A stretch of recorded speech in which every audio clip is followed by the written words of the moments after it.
part of the Equine Facilitated Occupational Therapists of the UK. And in that capacity, people ask us, how do you go about starting a private practice?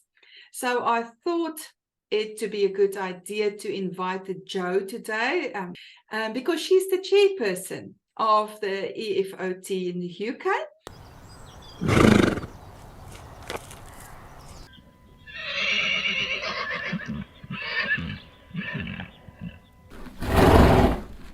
Good day. So my name is Nanette du Plessis and I am an occupational therapist who's also a private practitioner in the Lake District area.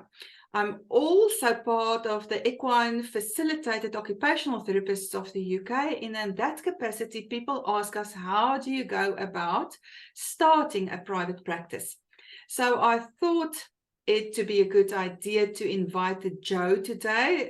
She goes under the surname Jo Charlton. Some of you might know her as Jo Elliott as well, because she's the chairperson of the EFOT in the UK.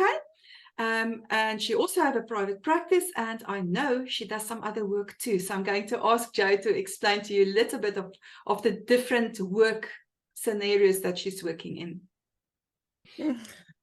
Hi, yeah, I'm Jo Charlton, as you said. I've worked for a long time with a charity with children with motor disabilities, and I've recently moved over back to the NHS and working in with adults with neuro disabilities. That's my background. So what made you decide that you maybe want to have a private practice as well, Jo? I probably didn't decide as much as it was a bit of a journey. So when I was working for the charity, we were coordinating the riding experiences for some of our children through the Riding for the Disabled Association, so through their local groups, which was fantastic. But many of our children had very complex needs, we also had parent and child services for children under 4, and neither of those groups could access the riding. So I started to look at alternatives and came across the hippotherapy that way. So that led me down that route. And I had originally thought we would offer it through the charity. So I wasn't really planning on doing private practice at all. But I qualified just as sort of lockdown hit. I did some training for the hippotherapy. So obviously I'd been an occupational therapist for many, many years. But I felt to be able to deliver more around the equine therapy, I needed some more specific training on that. So once I'd completed that, it was at that time that it was going to be tricky for the charity to provide the service through them. So I then looked at providing privately through my local RDA, where I was already a group coach. And luckily for me, they were really proactive in offering what they could as soon as they could during the pandemic. So we could get going as soon as possible, as we were able to.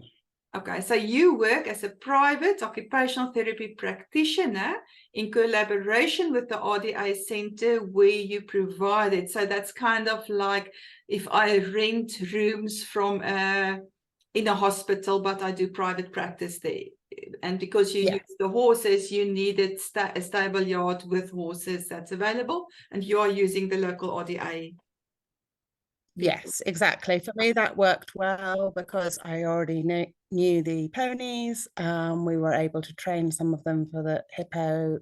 They're already trained for RDA. So it was, they were just needed that additional bit of exposure to what we were going to be doing within the hippotherapy. So it worked well for me, and yeah, exactly that. I still do some volunteering for the same centre, but then when I'm doing my hippotherapy, it works through them. So they charge for their service and their pony, and I charge for my therapy input. One bill. They get one bill through RDA, and then RDA pay me. Okay, cool. So that's how we worked it. Yeah, it was one of those things we needed to sort of iron out. It felt easier than sending 2 bills to the family for one session. So yeah, it works better that way. I invoice RDA for my time. Okay. So yeah. Yeah, that's always a confusing thing that we might get into in more detail later on.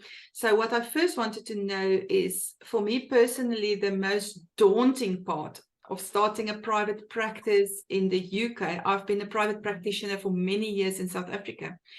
But to figure out what I had to do to be legally practicing in the UK, and that's now besides being registered with the HSCPC, that made a lot of sense. But all the extra things that I needed to get into place was a very daunting experience for me. Doing the work was not that difficult, but to figure out what I have to do. So what I wanted to know is, what was the most daunting aspect for you when you wanted to start your private practice, while you were still working for an NHS as well, and for a charity? It was an NHS charity. Yeah. I was working for the charity when I started out, and I'm working for the NHS now. Okay. So yeah, so both. Yes, exactly. Trying to just sort of juggle the two things, and I think you're not alone at all in finding that those, all those aspects are quite daunting. I know for the students sort of coming through, that's a big question on their mind: the insurance, all the practicalities, all those things that are really tricky. I think for me, I had worked in private practice in the past. So before I worked for the charity, I was working for myself. So that part wasn't so bad. Probably the most daunting bit was getting the training and doing the training initially, because at the time in the UK it was a physio run training. So they were very open and happy for me to join, but only when they had spaces that weren't taken by physiotherapists. So initially it was like, oh, next year we'll probably have a space. It took 7 years to get a space. So it took quite a lot of waiting and persevering, and all that time I kept thinking, oh my goodness, maybe I'm getting too old. That was the scary thing. Maybe I won't be able to do it. I won't be able to sort of put this and have I got the skills and all that sort of thing. And I think doing the course, obviously, once I got on the course, it really just consolidated that, yes, this is absolutely, I would have the skills, and that it's a form of therapy that made total sense, to me, and really sort of really put things to realize how powerful it could be. So that was sort of, I think once I'd got over that bit, that made it easier.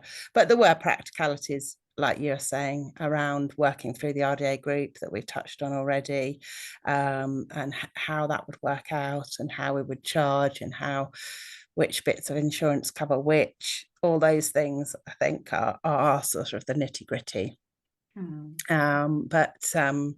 Yeah, so for me, that was the sort of journey that I went on. But I think because it is such a good when once you get a chance to start doing some therapy, it sort of gives you that boost to keep going and know that this is worth it. Therapy session, yeah. You're just on top of the world after something like that. Yes. So for people who's watching our little podcast, and you're also wondering, you want to go into the hippotherapy, that's where you do occupational therapy by using the movement of the horse, or physiotherapy or speech therapy by using the movement of the horse as your therapy tool. It's now a little bit easier to get the training because the Ulster University is presenting a course, but in equine facilitated therapy. So it's a multidisciplinary course, and it does not only focus on hippotherapy where the client is mounted and you use the movement. It also have a part that focus on groundwork. And they mention vaulting, even though we're not going into that in detail. So that's a possibility. You can also do the Equine Assisted Therapy Association of South Africa's course that focus on hippotherapy. There's also an American hippotherapy course. And now there's a more international part where we actually have people speaking different languages from different professions, providing support to people. So there's more options for people to get this kind of training. But if you want to be a private practitioner in any field, it's valuable to know that if you have extra training in that field, it will open more doors for you. So Joe, how long did it take before you realize, okay, you want to be a private practitioner to do this and to get it started? Well, yeah, first of all, thanks for the clarification, because I was going to say that as well, that's why I sort of really enthusiastic about the new course, because that's great. I think that we can offer that through for speech and language therapists and occupational therapists and physios all together. I think, how long did it take? As I say, it seems like a long journey, but probably since, sort of starting up was as we came out of the sort of pandemic, and now I have a sort of balance between my NHS work and offering 6 sessions a week, so 2 sessions over 3 days of hippotherapy. So that's only been in the last few years. So I think once I got going, it didn't take too long. Okay. It's doable. It can be done. It's just, taking a little bit of that leap. But we've got a great group, as you mentioned, of the equine facilitated OTs, and everyone's very supportive. So you can ask lots of questions and get the support, and people have been through those loops before. There's a few of us that work through RDA centres, some that have their own ponies, and some that use other riding facilities. So there's a variety of options to look at. What I wanted to ask you, a lot of people really struggle understanding the different insurance aspects that you have to take into consideration. So you have your own malpractice insurance that's usually given to you through ARCOT. And some people make use of others as well. You can maybe tell us a little bit about that. But then you also have your public liability insurance, which is a separate one. And then some people have the whole thing at the horses. So to insure a horse is totally separate. We are just talking about you as a therapist being insured for the things you need in therapy.